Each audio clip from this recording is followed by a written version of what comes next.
Hello guys, welcome to Topic Creation. So today we are going to do the second part of the law, third chapter जो हम लोग ने part 1 कर दिए है उसका खत्म, और वो है consideration.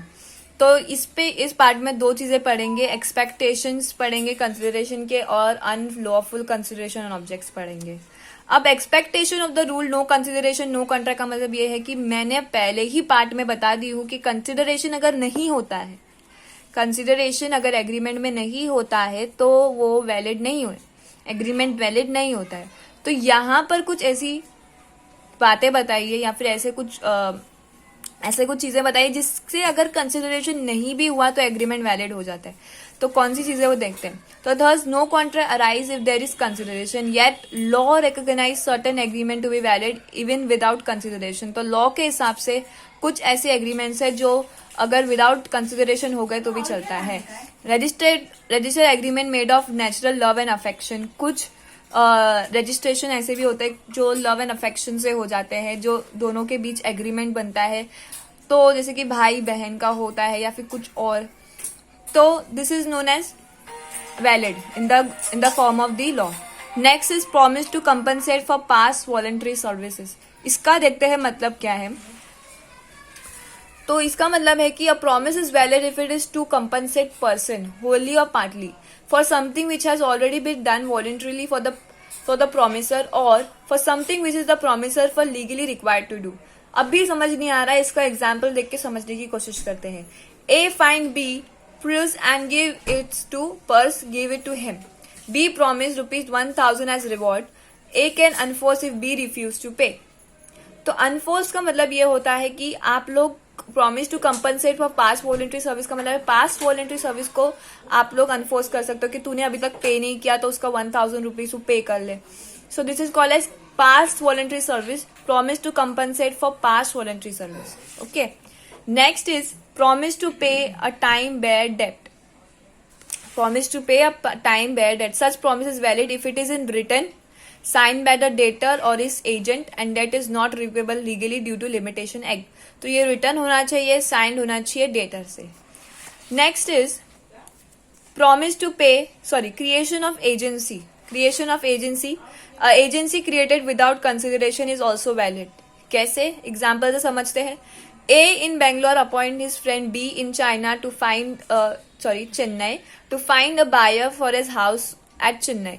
B adorn the role of an agent. A ने बेंगलोर में अपने फ्रेंड को, जो बी है उसका नाम, उसने उसको अपॉइंट किया चेन्नई में कि भाई तू मेरे लिए अपना घर ढूंढ ले, मेरा घर ढूंढ ले. तो वो उसके जगह पे एजेंट का काम कर रहा है और इसलिए वो एजेंसी बन रही है या फिर एजेंट बन गया.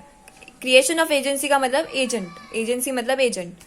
Next gifts. गिफ्ट में भी एग्रीमेंट होता है ना. अगर हम लोगों को कोई गिफ्ट दे रहा है तो हम भी एग्री करते हैं, वो गिफ्ट ले लेते हैं, और सामने वाला भी हमें गिफ्ट देता है अपने एग्री होने पे. तो the role of consideration does not apply in case of completed gifts. That is a gift actually made. Thus a gift once given can not be recovered on the basis of the lack of consideration, है ना.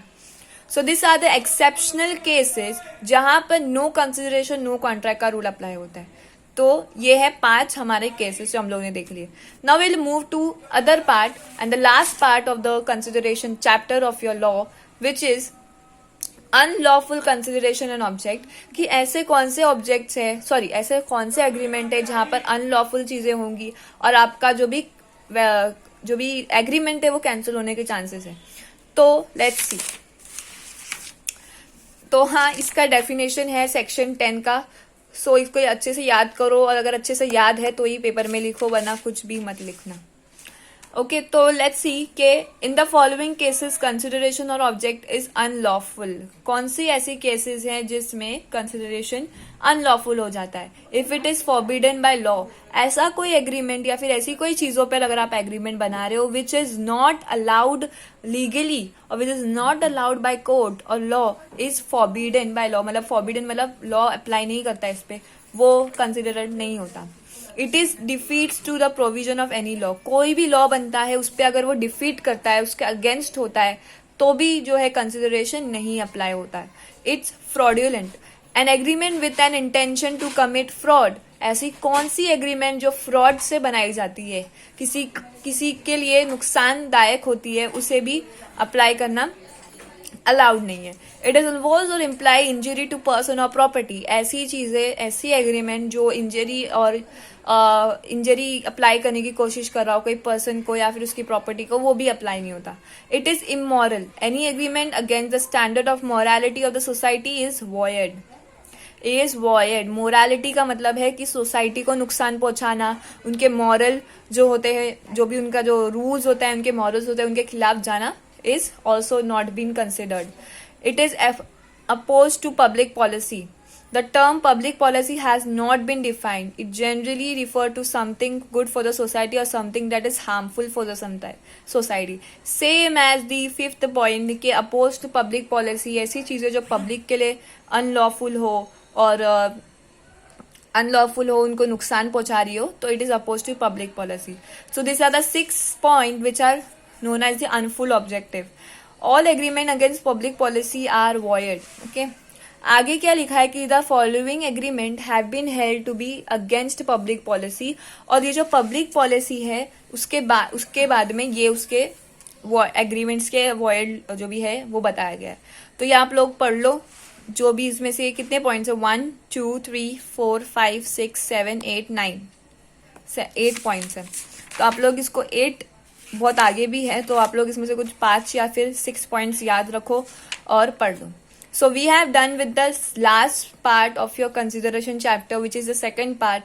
गो and check out the first part, तो आप लोगों को समझ में आ जाएगा, and then come to the second part. So thanks for watching. Please do like, share, comment and subscribe to my channel which is topper creation. Thank you.